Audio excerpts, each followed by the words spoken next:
Hello दोस्तों, स्वागत है आपका केडीबी लाइव न्यूज चैनल में। दोस्तों आज हो चुका है 5 मई 2020। तो आज की बिहार की टॉप न्यूज लेकर आए हैं आपके लिए। दोस्तों वीडियो स्टार्ट करने से पहले आपसे एक रिक्वेस्ट है, अगर आप नए आए इस चैनल पर तो चैनल को सब्सक्राइब करके बेल आइकन को भी प्रेस कर दीजिए और साथ में वीडियो को लाइक कीजिए, अपने दोस्तों के साथ शेयर भी कीजिए। तो चलिए दोस्तों स्टार्ट करते हैं आज का न्यूज। नेता प्रतिपक्ष तेजस्वी यादव ने कहा है कि हम गरीब बिहारी मजदूर भाइयों की तरफ से 50 रेलगाड़ियों का किराया बिहार सरकार को देंगे। पार्टी इसका किराया तुरंत सरकार के खाते में ट्रांसफर करेगी। सोमवार को अपने ट्विटर हैंडल पर तेजस्वी यादव ने ये बातें लिखी है। राजद उनके किराए की राशि राज्य सरकार को चेक के माध्यम से जब सरकार कहे सौंप देंगे। नेता प्रतिपक्ष तेजस्वी यादव ने कहा है कि बहुत हो चुका संसाधनों की कमी का बहाना और हवाला, अब यथाशीघ्र यानी कि जल्द ही अप्रवासी भाइयों को वापस लेकर आना ही होगा। बिहार के डीजीपी गुप्तेश्वर पांडे ने राज्य के मजदूरों से अपील करते हुए कहा कि लॉकडाउन और सोशल डिस्टेंसिंग का अवश्य पालन करें। इसके अलावा जिन लोगों की स्क्रीनिंग या फिर जिन्हें क्वारंटाइन सेंटर में रखा जा रहा है वो डॉक्टरों और स्वास्थ्य कर्मियों का सहयोग करें। डीजीपी गुप्तेश्वर पांडे ने वीडियो मैसेज जारी करके ये बात कही है। डीजीपी गुप्तेश्वर पांडे ने डॉक्टर, स्वास्थ्य कर्मियों और पुलिस कर्मियों पर दुर्व्यवहार करने वालों को कड़ी चेतावनी देते हुए कहा कि ऐसा करने वालों के खिलाफ सख्त कार्रवाई की जा रही है। इससे पहले गुप्तेश्वर पांडे ने मीडिया से बात करते हुए कहा कि लॉकडाउन के तीसरे चरण में बढ़ते जा रहे तमाम एहतियातों के बीच कहा कि बिहार में ग्रीन जोन कहीं भी नहीं है, सिर्फ रेड और ऑरेंज जोन ही है, लेकिन इस दौरान आम आदमी के लिए कोई छूट नहीं है। लॉकडाउन के बीच छात्रों को किताबों के अभाव में पढ़ाई में आ रही दिक्कतों को देखते हुए जिला प्रशासन ने किताब की दुकानों को खोलने का आदेश दिया था, जिसके बाद सीमांचल, मिथिलांचल सहित पटना में गांधी मैदान के पास अपना बाजार से मशहूर किताबों की दुकानें खुल गई। वहीं समस्या आ रही है कि लॉकडाउन होने की वजह से किताब दुकानों के पास ग्राहक नहीं पहुंच रहे हैं और जिला प्रशासन ने सिर्फ कक्षा 12वीं क्लास की किताबों को ही बिक्री का आदेश दिया है। ऐसे में कंपटीशन की किताबें नहीं बिक रही है। बिहार के मुख्यमंत्री नीतीश कुमार ने ऐलान किया है कि जो मजदूर बाहर से आ रहे हैं उन्हें 21 दिन तक क्वारंटाइन सेंटर में रखा जाएगा।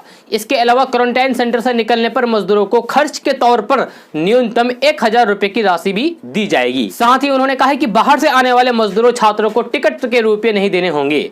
जी हाँ, उनके लिए क्वारंटाइन सेंटर का भी इंतजाम किया गया है। एक समाचार एजेंसी के मुताबिक सीएम नीतीश कुमार ने कहा है कि अभी तक 19 लाख लोगों को 1000 रुपए की राशि दी जा चुकी है। सीएम नीतीश कुमार ने कहा है कि हम केंद्र सरकार को धन्यवाद देते हैं कि जिन्होंने हमारा सुझाव माना है।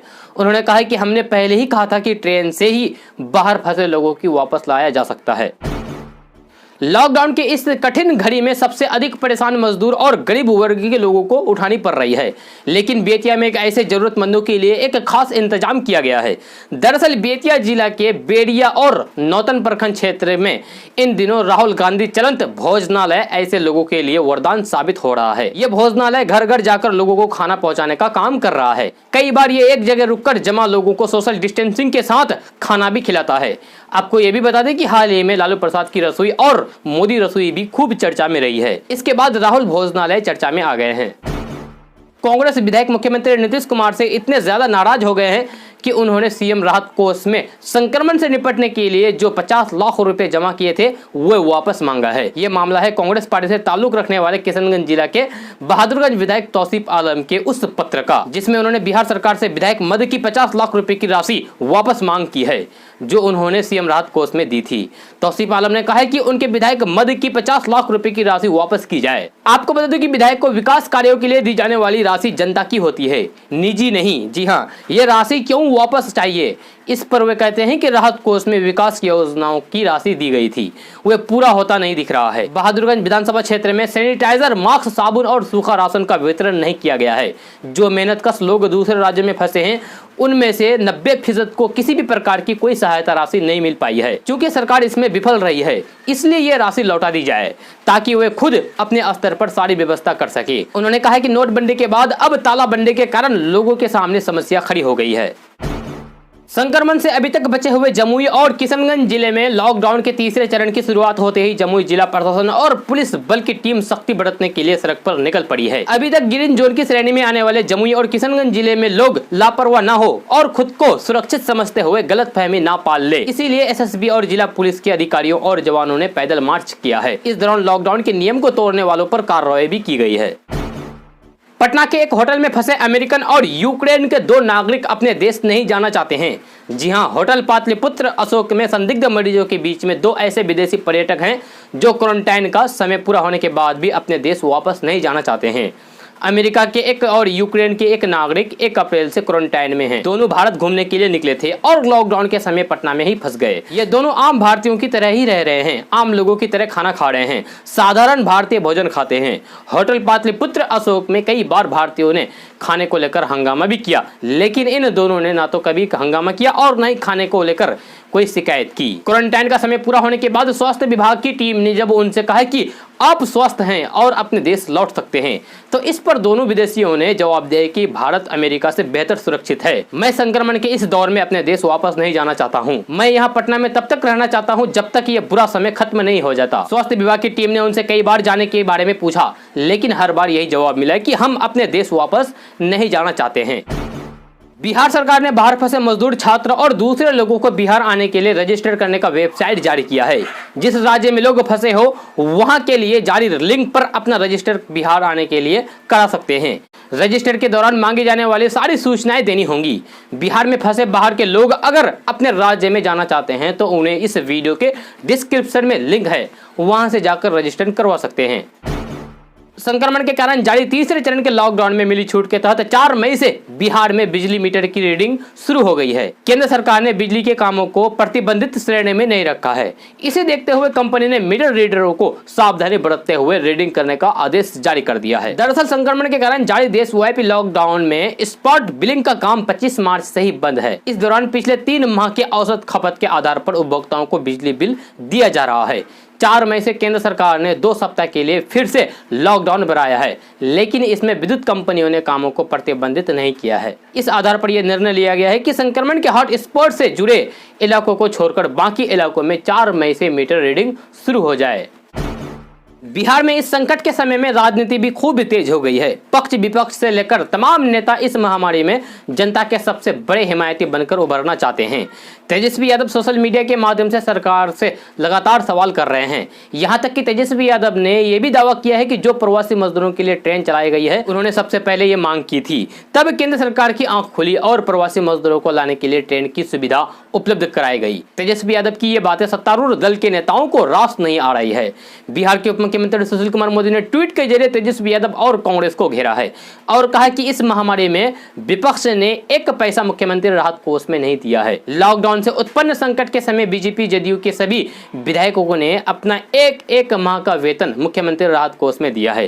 राजद और कांग्रेस के विधायकों ने राहत कोष में 1 पैसा भी नहीं दिया है, बल्कि विधायक की निधि से 50 लाख रुपए देने का विरोध करके अपनी संवेदनशील उजागर की है। पूरे देश में लॉकडाउन का तीसरा चरण शुरू हो गया है। 17 मई तक के लिए घोषित इस अवधि के दौरान पहले 2 लॉकडाउन की तुलना में कुछ अधिक राहत के लिए ऐलान किए हैं। हालांकि केंद्र सरकार द्वारा घोषित 13 ग्रीन जोन जिले बिहार में मान्य नहीं होंगे। जी हां, प्रदेश में सिर्फ रेड जोन और ऑरेंज जोन ही होंगे। दूसरे राज्यों से प्रवासी मजदूरों और छात्रों की बड़ी संख्या में आने की स्थिति को देखते हुए बिहार सरकार ने फैसला लिया है कि 4 मई से शुरू हुए लॉकडाउन और अधिक कड़ाई से लागू किया जाएगा। गृह विभाग के अपर मुख्य सचिव आमिर सुबहानी द्वारा जारी किए गए इस आदेश में पूरे बिहार राज्य के 38 जिलों को 2 ही जोन में बांटा गया है। पहला रेड जोन और दूसरा ऑरेंज जोन, ग्रीन जोन बिल्कुल नहीं। बिहार सरकार ने अपने आदेश में कहा है कि भारत सरकार के मापदंडों के अंतर्गत समय समय पर रेड जोन के रूप में अधिसूचित किए जाएंगे, जबकि राज्य के सभी जिलों को ऑरेंज जोन के रूप में माने जाएंगे। रेड जोन में भारत सरकार के द्वारा सभी आदेश वैसे ही लागू रहेंगे, लेकिन भारत सरकार की गाइडलाइन के अंतर्गत दुकानें खोलने का जो आदेश दिया गया है वे केवल आवश्यक वस्तुओं की बिक्री के लिए ही मान्य होगा। संक्रमण के दौरान देश भर में जारी बंदी की वजह से देश में कोने कोने से लोग वापस अपने अपने राज्य को लौट रहे हैं। इसमें बड़ी संख्या में बिहार के दिहाड़ी मजदूर शामिल है। एक आकलन के मुताबिक अकेले बिहार के अलग अलग राज्यों में 20 लाख दिहाड़ी मजदूर और श्रमिक रहते हैं। अब इन लोगों का अपने राज्य को पलायन करना शुरू हो गया है। रालोसपा के राष्ट्रीय प्रधान महासचिव मागोब आनंद का मानना है कि बिहार की आर्थिक स्थिति बंदी की वजह से बदतर हो गई है। बिहार में उद्योग बहुत कम है। तकरीबन 80% लोग अभी भी खेती बाड़ी पर निर्भर करते हैं। देश की मौजूदा स्थिति को देखकर ऐसा आकलन किया गया है कि कम से कम 1 साल तक दिहाड़ी मजदूर वापस काम पर नहीं लौटेंगे।